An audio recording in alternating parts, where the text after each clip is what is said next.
Good evening and welcome to Primetime Lawmakers for February 28, 2011, the 20th legislative day of the 2011 session of the Georgia General Assembly. I'm Scott Slade, and coming up in tonight's program, an illegal immigration reform bill that allows private citizens to sue local governments for failure to enforce immigration legislation passes a House committee. Senate Democrats say HOPE legislation is proceeding at too fast a pace. We continue our leadership interview series tonight. House Minority Leader Representative Stacey Abrams is our guest, and a bill that extensively revises sex trafficking laws is working its way through the General Assembly this year. I'll be joined in studio by Representative Edward Lindsey, sponsor of HB 200, and Sally Yates, the U.S. Attorney for the Northern District of Georgia. Got a lot to do for you again this evening. All that and more is coming up in Primetime Lawmakers. But first, one immigration reform bill clears committee. For that story, we go to Mwandi Lawson, who was at that meeting at the House Judiciary Non-Civil Committee this morning. Good evening, Mwandi. Well, good evening, Scott. With a party line vote, the committee gave House Bill 87 a favorable recommendation this morning. Bill sponsor Representative Matt Ramsey says allowing private citizens to sue local governments that hire illegal immigrants or provide social services to them closes a loophole in a 2006 immigration law. Providing standing to citizens to seek injunctive relief for governments that are not complying with these code sections. A controversial provision of the original bill allows local law enforcement to check immigration status during routine traffic stops. Representative Matt Ramsey says the substitute frees police from having to determine whether there's a reasonable cause to run a status check. So in other words, I'm pulled over and I don't have my identification with me, but I can tell the officer my name and my address, and he can go pull me up in the DMV database and seek independent verification.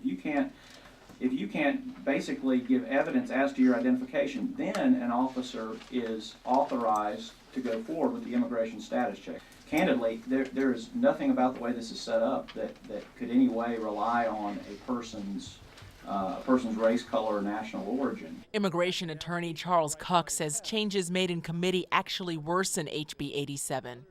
There's literally dozens of different ways to show your immigration status with different documents provided by the federal government. Which of these are going to be required? How many of the sheriffs are going to have training when they stop people?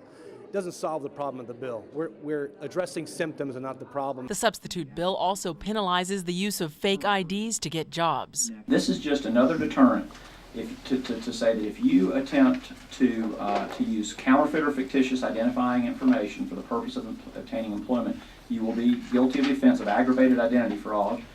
We've provided for a punishment of 1 to 15 years and a fine not to exceed $250,000. House Minority Leader Stacey Abrams attempted to table a vote on the immigration measure. She expressed concerns about racial profiling, the tourism industry, and the cost of lawsuits lodged against cities and counties.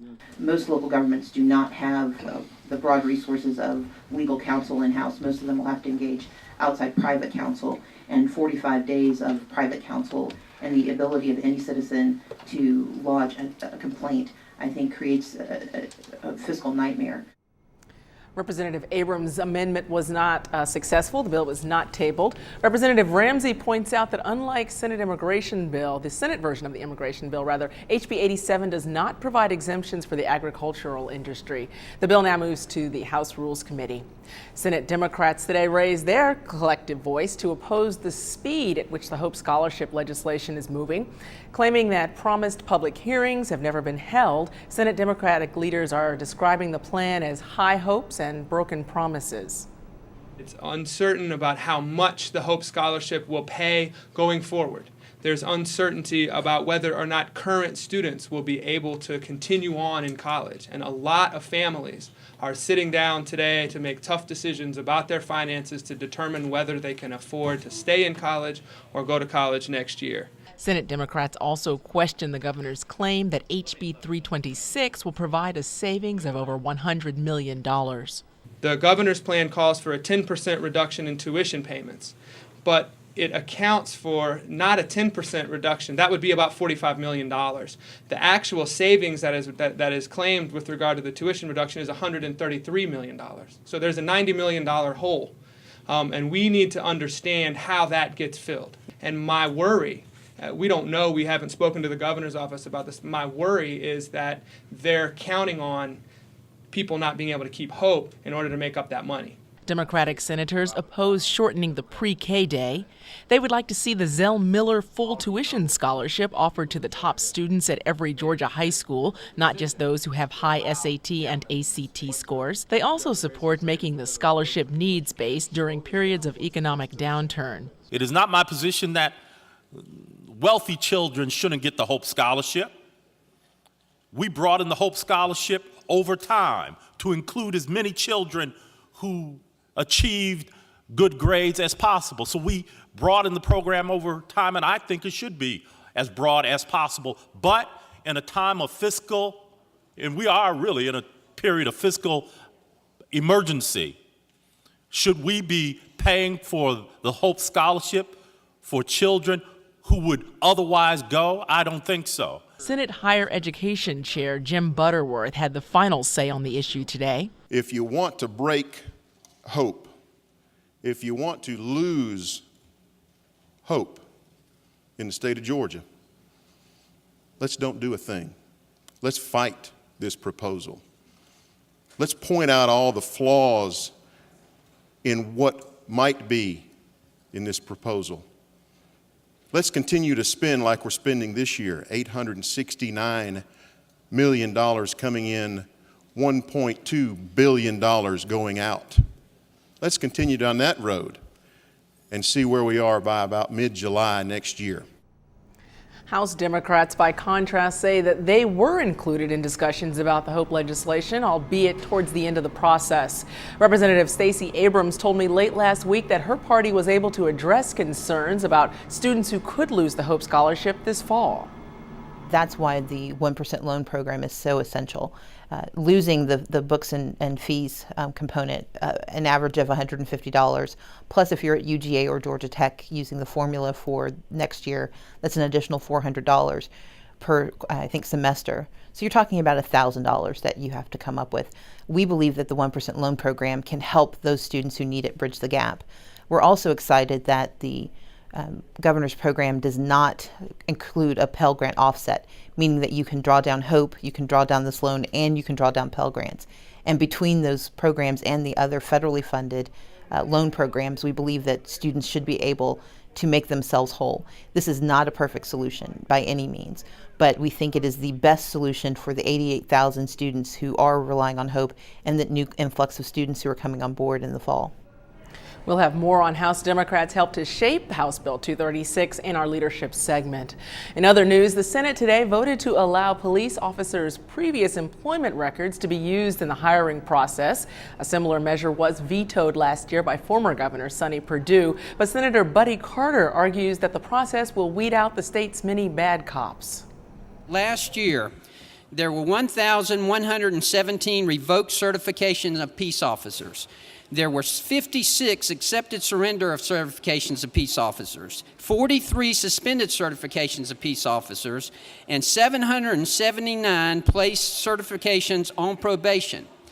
We've got a problem here with some of our peace officers. Just like every profession, there are some bad apples in those professions. You know as well as I do that the best way to have a good employee is to hire a good employee. What we're simply trying to do is to have the tools available to make certain that we're hiring good employees, good police officers, before we give them a gun, send them out, and tell them protect the citizenry. SB 95 passed by a vote of 37-15. It moves to the House. And on the House side today, agreement that legislation intended to protect children from sex offenders should not inadvertently prosecute their classmates. Here's Representative Ann Purcell presenting HB 162. As the bill is presently written, it would allow it to be illegal for any person to photograph a minor child without the consent of the child's parents. It would also allow any minor to take a picture of a friend that is with them. So with clarification, all that we want to do is to change the code section related to the registered sex offenders, so it only pertains to that registry. That measure passed by a vote of 165 to 1, and it moves to the Senate. Now, those who oppose a measure allowing billboard companies to clear-cut trees around their signs called on the House today to reconsider passage last week of House Bill 179. That measure was hotly debated on Thursday, but opponents could not draw the votes today to have the measure reconsidered. The motion failed by a vote of 56 to 104. Reporting live from the Capitol, I'm in Wandy Lawson for Primetime Lawmakers. Thanks, Wandy. Try to stay dry on this stormy night in North Georgia. You too, Scott. All right, sure will. Thanks. Earlier, Wandy reported that Senate Democrats say they've been closed out of the process of crafting the reform of the Hope Scholarship. In our leadership segment, House Minority Leader Stacey Abrams says once House Democrats were invited into negotiations about the future of Hope, they were able to make valuable contributions to House Bill 325. We protected those communities that need Hope the most. So making certain that remedial classes were available for technical college students. There was a question about whether that would be left in, and we were able to advocate to keep it in. We were also concerned about proprietary schools like DeVry and ITT Tech. Those are schools that have been good stewards for the last 10 years, have educated, particularly in the metro area, a large swath of students, and we wanted those students to still have access to the tuition equalization grant. Another piece for us was recognizing that while Hope couldn't finance everyone at the level it has previously, everyone still needed access to those funds.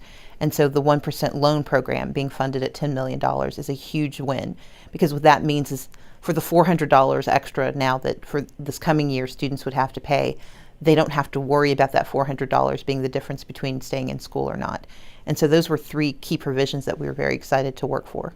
So have Democrats been a part of crafting this Hope legislation since the beginning when the committee was meeting over the summer? Democrats were brought in near the end. I think that certainly the majority has been working on this since the summer. And for a long time, Democrats have been having parallel conversations about what we wanted to see. And what we understood was that bottom line was that we had to preserve a program that was created by Democrats, that we could not stand in the way of or leave it to anyone else to make certain that Hope was preserved. When we were reached out to by the governor, the opportunity was to put ourselves into the bill to find a seat at the table and advocate for those communities that matter. And so we've also had conversations about pre-K, making certain that pre-K was extended, that if there are cuts to the day, that there are funds available for those families that can't afford to leave work and go pick up a 4-year-old. And we wanted to make sure there were additional extended care dollars, and those are going to be in the governor's budget. The last time we talked, we were talking about the proposals of the Tax Council, and I'm wondering, we haven't really seen any legislation coming out of that. Do you see any of these proposals becoming bills before the session ends? I would say that if there will be bills, they have to be introduced in the next 2 days because our rules require that tax bills have to be introduced in the first 20 days. So Monday and Tuesday are the last 2 days to get those bills introduced. We had, I think, full hearings on the Tax Council proposal. I would be happy to see them come before us now because I think we need to start dealing with our revenue issues this year. We cannot wait another year when we're facing $1.5 billion deficit. We need to understand now how to modernize our structure to start expanding our tax base. Talk a little bit about what some of those proposals might be that could help in that vein. I think broadening the services that are that can be taxed under the sales and use tax. What that means is that if you buy a mousetrap today, if you have a rodent problem, if you buy a mousetrap, you have to pay a sales tax. But if you hire an exterminator, you don't. Part of good tax policy says that you treat similarly situated communities the same. If the problem's a rodent problem, everyone should have to pay a sales tax on solving it. And so I'm very supportive of broadening the sales tax. I'm supportive of reducing the income tax level, but doing it in a responsible manner that doesn't oversell the promise of reducing our personal income tax. It still requires money to run a state. There are services that people want, there are services that communities need. And so I think it's important for us to make sure that the reduction in our personal income tax doesn't come at the expense of the services that we need to run the state. So by saying that, would you support returning to the grocery tax? The grocery tax conversation continues to move forward. I will say, as a personal matter, I think that there is no question that continuing the exemption for lower income families and for seniors on fixed incomes are essential. That's not a negotiable. In that space, the question for me is what's the most efficient way to do that? A personal tax credit makes very little sense because you're asking folks who by and large are outside of the tax system to spend $25 to come into the system, but you're also asking them to wait a year to get the money they need to eat today. And I don't know anyone who can wait a year for their meal. The last time we were talking about the Democratic legislative agenda. Can you update us on the progress of those bills? We are very excited. We have introduced 2 of our 3 packages, economic security and educational opportunity. In both packages, we've gotten some hearings on the bills scheduled, and we look forward, as the speed of the session picks up, to those hearings really turning into support for the bills. We think the Parent Protection Act, which will increase the flexible sick leave days, that has broad support from not only PTA groups, but also from co-age and from senior groups who all see the importance of families being able to access the services of having parents come to the schools, having them take care of elderly parents. Another piece that we're very excited about is the PSC bills, the Public Service Commission. It turns out that not just Democrats care about what's happening with the PSC, and so we're very interested in moving that conversation forward. We believe that local control means that you should be able to control who decides your utility rates, and we think that we can continue to push that conversation. I think the third major bill for us will be looking at what's happening with the tax amnesty. That's an opportunity to raise $50 million for the state if we simply help taxpayers pay their bills. The governor has spoken about shared responsibility, and we want to give families in Georgia the opportunity to do so. Representative Stacey Abrams is the House Minority Leader. We want to thank you so much for joining us on Primetime Lawmakers. Thank you for having me. After this short break, we'll take a look at a bill that aims to crack down on sex trafficking in Georgia. I'll be joined by Representative Edward Lindsey, the bill's sponsor, and Sally Yates, the U.S. Attorney for the Northern District of Georgia. There's some things going on in the streets of Georgia you need to hear about. Stay with us.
Welcome back to Primetime Lawmakers. Sex trafficking, child prostitution are growing problems in Georgia, and many of the victims are minors.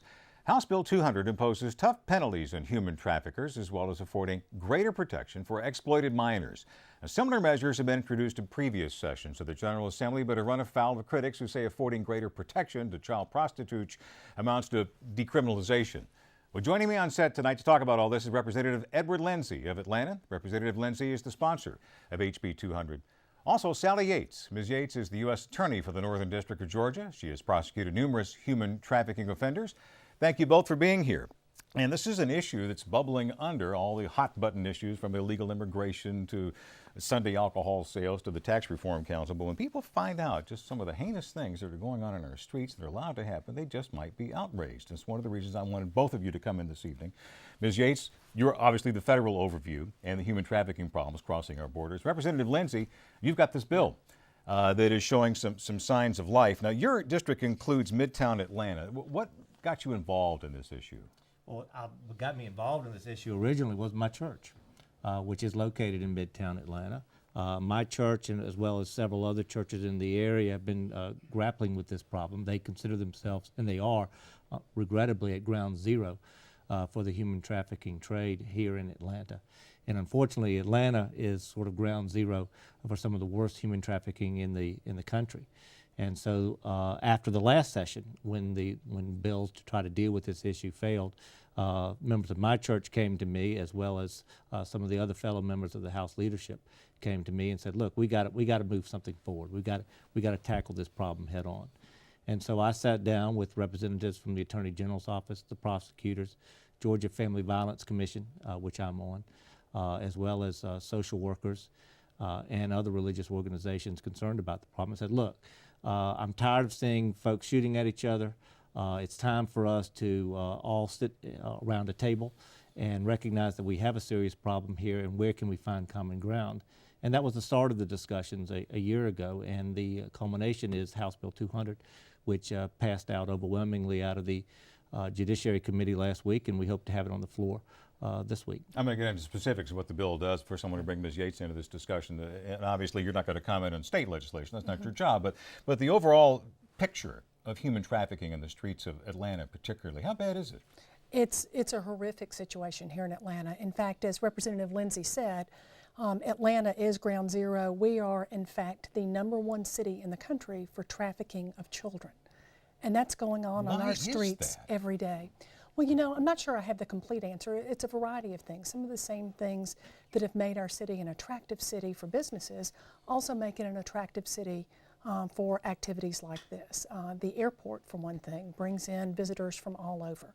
We have a well-known sex industry here in Atlanta to begin with strip clubs.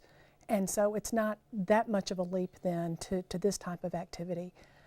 We also have had a real problem with children being advertised. It used to be on Craigslist. Now it's on Backstreet.com, where pimps will then bring children to Atlanta, and they'll bring them in through the airport. And they'll stay here for a few days and will be advertised that they're available here in Atlanta. And then they'll move on to another city and then make the loop and come back to Atlanta again. It's like some horrible road show. It is. It is. Is there any typical profile of a child who's being exploited in this way? You know, as far as whatever, sex, gender, race? Well, you know, it's the type of factors that you would commonly expect. Pimps have a way of being able to zero in on vulnerable children, and certainly runaways are a #1 source. But they also look for children who really have unstable homes, who may be in disputes with their families. They offer, at first, they never tell them that you're going to be a prostitute. They're brought in under really false pretenses. We have done a number of cases, for example, of women who've been brought in from Mexico that are brought here and promised jobs or promises of marriage. And then when they get here, they find out, well, they have a job, but the job is to be a prostitute. And they're abused and kept oftentimes in confined situations. Or if they're just brought here, they're told that they have to be a prostitute to pay off the cost of bringing them here to the United States. There was a recent bust just recently and a successful prosecution, wasn't there? That's right, yes. We've done a number of cases, and 3 probably in about the last year and a half, under precisely those circumstances. But it's also girls from here. Oftentimes young girls, again, that are runaways or come from unstable family backgrounds. And I did mention age just a moment ago. Is there a particular age, because the age in consent in Georgia is 16, right? And is there a particular age that is right up to that point? I mean, how young are we talking about? As young as 10 is what we've experienced in our cases. That's awful. What will your bill do to help the situation? To sort of boil it down, the bill seeks to do 3 things. Number one, it clarifies existing law as to what exactly constitutes human trafficking and what kind of evidence can and cannot be admitted into evidence in a trial involving human trafficking. Secondly, it toughens the penalties for human trafficking. One guidepost we used, quite frankly, was the drug trafficking laws. We felt that human trafficking ought to be taken at least as seriously as drug trafficking, and so we toughened the penalties for human trafficking in general, and then toughened them yet again when it came to dealing with minors. We also added a provision in there that allows the prosecutor to go after the assets of the human trafficker. That's pretty important, isn't it? It's extremely important to be able to take away the incentive they have for what they're doing is very important. Being able to go after those assets, no matter where they are, no matter in what form they are, that's extremely important. And the third, and I think very important, is to treat the victims of human trafficking with compassion. Not only is it morally the right thing to do, but from a practical standpoint, in terms of prosecution, it's extremely important. A prosecutor like Sally Yates needs to be able to sit down with the victims and say, look, you know, you've got 2 paths here. You can either be charged with prostitution, or you can help us with this human trafficking aspect. And what the bill says is that if you're caught in this web as a result of deception or coercion, we have an affirmative defense. available to you to the sex crimes that you're charged with, if you help provide us with the evidence of the coercion and deception. We also have set up a program that allows them to tap into our existing victims fund to help with medical bills and that sort of thing. Once again, requires their cooperation with the prosecutors to go after the human traffickers. So, like I said, I think it's a great combination of clarifying, toughening penalties, and showing compassion. Does it make the prostitution any less a crime? No, no. Prostitution is just as much as crime underneath this bill as it previously is. What we are seeking to do, though, is to go after what I sort of call the root of the problem, which are these traffickers, these pimps and these traffickers that are bringing these girls in or luring them in to this kind of sex trade. Up till now, we've been focusing on the symptoms. What this bill seeks to do is to go after the cause. Is there enough in the federal arsenal to help fight this, and not just sex trafficking? Because obviously people are brought here to work as slaves as well, and to perform common labor. Do you have enough in your arsenal to help go after these people? Well, the laws are there, but certainly from a resource standpoint, we have 90 prosecutors to handle the whole Northern District of Georgia for every federal crime. But this is really a priority for us. We really have devoted a tremendous amount of resources to all forms of human trafficking, both sex trafficking of minors, and involuntary servitude, because that has been a significant problem in this district as well. It's really a big business in Atlanta now, particularly the sex trafficking business. You have conventioners who come in from out of town, and unfortunately, a fair number of those, when they come in, are also here and are having sex with children. I'm mystified about something. Why the prosecutors and the police haven't been, for lack of a better term, more enthusiastic about enforcing the laws we have in the books now. Do you have any idea why? Well, certainly we have been on the federal side, and I think our laws have been clear with respect to human trafficking, and we don't really have to deal with the same issues as to whether or not the girl is a prostitute, because prostitution is not a separate federal crime. And so we look at all of these cases when women are coerced into prostitution, then they are victims. They are not defendants, they are victims. Even more so, and I think that's one of the changes with the state legislation, is that children, and if you think about this, a 14-year-old girl can't be a criminal. She is a victim. And I think that that's an important aspect of this state legislation as well. Are the penalties harsh enough? Well, certainly they have been on the federal side. We have sent one of our defendants to prison for life, and that's life without any possibility of parole, and he earned every day of that. Others oftentimes receive 20 and 30-year sentences in the federal system. What about critics, Representative Lindsey? Critics of all this, derailing this process along the way. You know something, I really think that we've worked very hard to pull in the legitimate concerns that were expressed regarding previous legislation, and I brought them to the table and said, okay, what are your legitimate concerns? Certainly you haven't criticized previous legislation because you favor child prostitution, you favor human trafficking. What are your concerns? And we sat down and we listened to them, and some of their concerns I thought were legitimate in terms of making sure that the prosecutors continue to have that ability to draw a wedge between the trafficker and the child prostitute. And so we work with them to try to find out exactly where your problems were with previous legislation. Do you feel good? A few seconds left. Feel good about moving forward this time? I feel like we have an excellent opportunity. What happened in the committee showed that. I think we only had one dissenting vote in the committee. We've got green light from my fellow members in the House leadership to push this bill forward to the floor, and I expect it to go to the floor this week, and I expect it to pass. We will watch it. Thank you both for your service. We'll be checking back on this important issue. Thank you very much. Coming up tomorrow on Primetime Lawmakers, a bill that will allow charter school students to participate in extracurricular activities at their resident public schools is expected to be taken up by the Senate. We'll bring you another installment on our Leadership Interviews series, plus in-depth analysis on important legislative issues and the latest Capitol news tomorrow night at 7 right here. If you'd like to see a repeat of this broadcast, Primetime Lawmakers can be seen at 5:30 tomorrow morning. Coming up next, a GPB, Georgia Traveler. Tonight, the Traveler team journeys to Pine Mountain, Waycross, Dublin, and more. It's Georgia Originals coming up with Georgia Traveler, so stay tuned for that. And that's our broadcast for this 20th Legislative Day of the 2011 session. Thanks to our guests for joining us tonight. From Wandy Lawson and the whole Primetime Lawmakers team, I'm Scott Slade. Have a good night.